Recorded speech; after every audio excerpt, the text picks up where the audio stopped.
Peace talks with Ukraine and more proof of the Bible's history. It's 5 in 10 from Skywatch TV. 5 things you need to know in about 10 minutes for Wednesday, March 12th, 2025. I'm Derek Gilbert. Item number 5 today, Ukraine.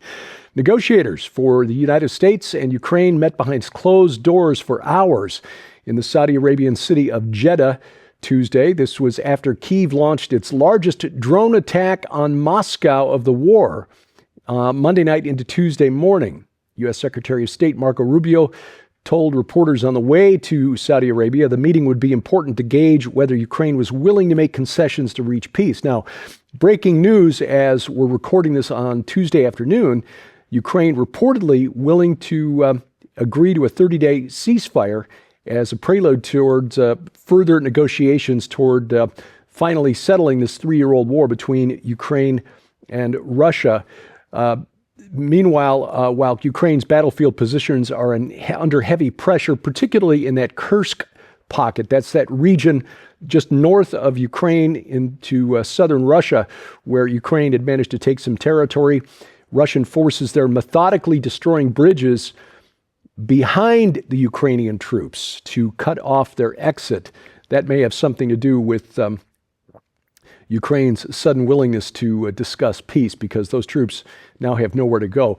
Also, no word as to whether that drone attack launched by Ukraine into Moscow was used targeting information that was supposed to have been paused by order of President Trump earlier in the week. But again, at this point, it appears that some progress is being made in actually bringing to an end that 3-year war. We pray that both sides are serious about finding a way to reach some sort of negotiated solution before more people die, and without dragging NATO and the rest of Europe into World War III.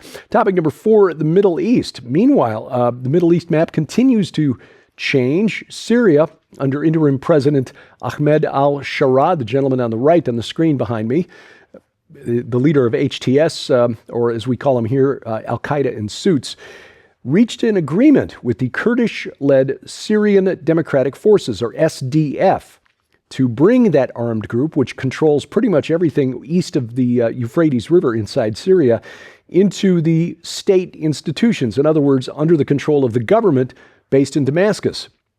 The agreement declares that, quote, all civil and military institutions in northeastern Syria will be merged into the administration of the Syrian state, including border crosses, the airport, and oil and gas fields, end quote. Now, this raises the question of the ongoing U.S. occupation of Syria. U.S. troops have been on the ground despite denials by the Obama administration. No, we don't have boots on the ground in Syria. Apparently, they're all wearing sneakers. Anyway, U.S. forces, they've been occupying that oil-rich and natural gas-rich region in the east of Syria. It doesn't produce a lot of hydrocarbons, enough to supply the needs of the country of Syria. But the question now is, will the Syrian Kurds, even with this new agreement with HTS, just hand over the oil and gas fields to the government in Damascus? And if the United States keeps forces on the ground there, will this lead to new fighting involving U.S. troops inside Syria, a country where we were never invited and where our government for a long time denied we even were? The other question here is how Turkey is going to respond to all of this, because the Turks, who are helping HTS and al-Sham, do not like the Kurds one bit.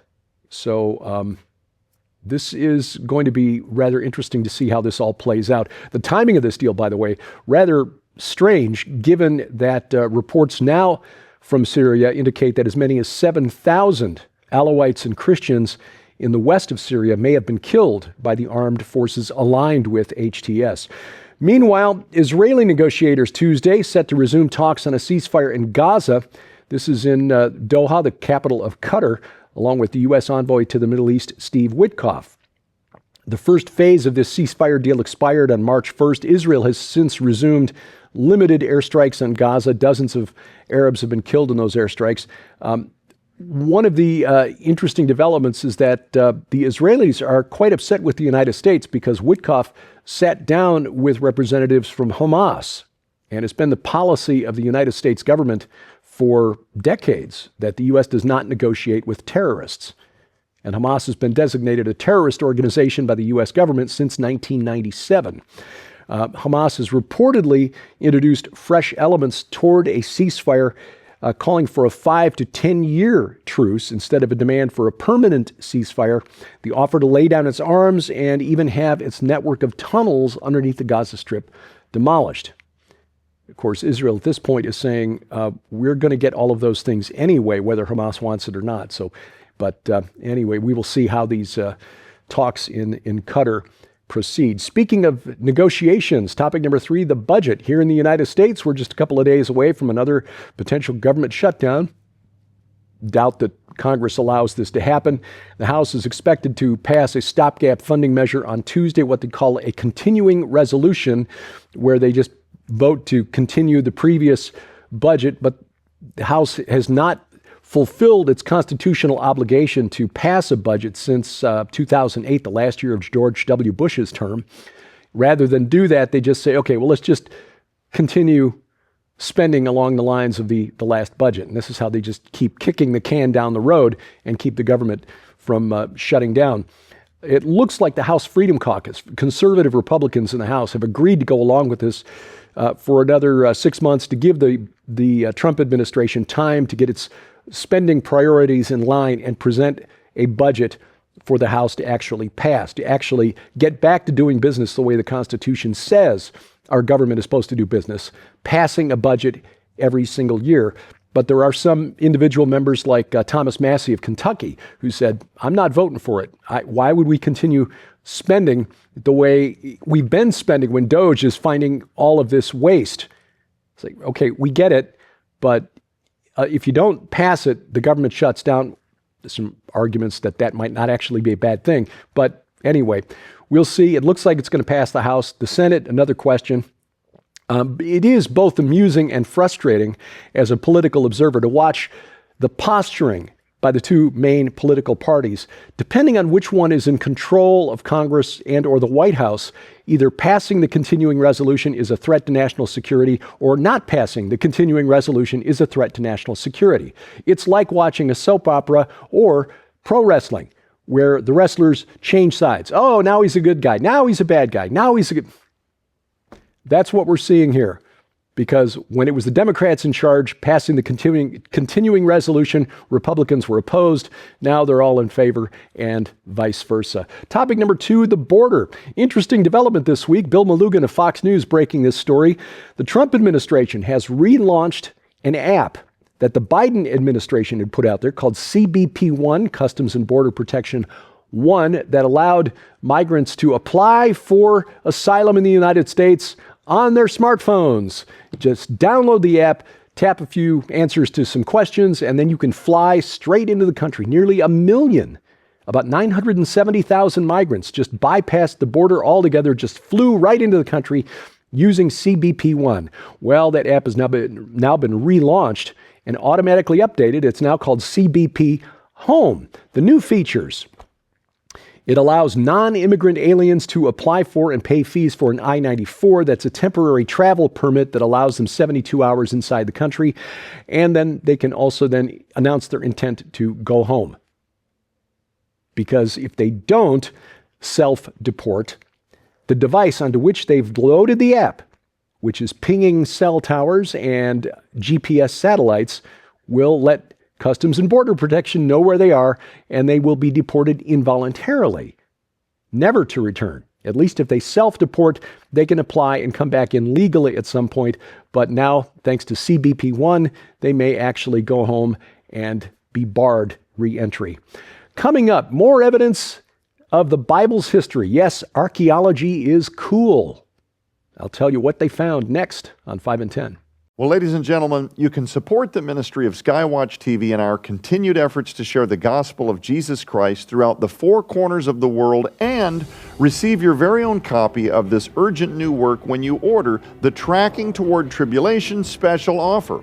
Not only does this incredible opportunity include Terry James' new book, Tracking Toward Tribulation and the Any Moment Intervention by Jesus Christ, but it also includes Terry's best-selling book, Lawless: End Times War Against the Spirit of Antichrist. This book reveals how the spiritual forces behind global chaos and demonic rage are signs of Christ's imminent return. But that's not all. Right now, this special offer also includes Unraveling Revelation, The Four Horsemen on DVD featuring Derek and Sharon Gilbert. This incredible DVD uncovers the biblical truth behind the riders of the apocalypse, the chariots of Zechariah, the Watchers, Babylon, Hermes, Hades, and even death itself. Sold separately, these items hold a retail value of over $80. Yours now for your donation of only $45, which includes free shipping to all U.S. orders. You can scan the QR code on your screen using the camera app on your phone for instant access to this special opportunity.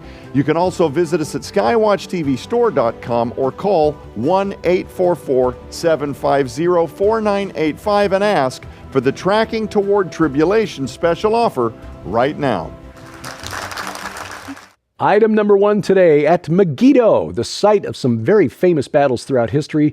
The Egyptian Pharaoh Thutmose III defeated a coalition of Canaanite city-states.